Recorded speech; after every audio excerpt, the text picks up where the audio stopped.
Autre chose, le bijoutier niçois qui a tué mercredi l'un de ses agresseurs vient d'être déféré au parquet. Il pourrait être mis en examen dans la journée et son avocat s'inquiète d'une possible mise en détention malgré son âge, 67 ans. En tout cas, beaucoup d'habitants et de commerçants sont très touchés par cette affaire et soutiennent ce bijoutier. Vincent Capuet, Christine Guérard à Nice. C'est une affaire sensible qui a secoué les Niçois et qui pose beaucoup de questions. 2 jours après la mort d'un jeune braqueur tué par un bijoutier, le sujet fait toujours réagir. Beaucoup de commerçants se sentent solidaires de leurs confrères. Je peux le comprendre parce qu'il faut se trouver à sa place. Nous, assis dans nos fauteuils, c'est facile de palabrer sur la légitime défense. Mais on ne sait pas quelle serait notre réaction. Tous les commerçants sont inquiets, aussi bien les coiffeurs que les bijoutiers, que n'importe qui. Voilà. Et on manque de sécurité.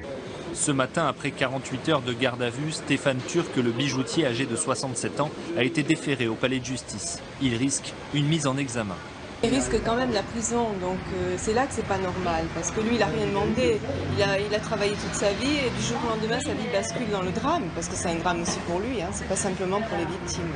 Que les victimes en fait, ça devient les accusés. C'est un sentiment général d'ailleurs.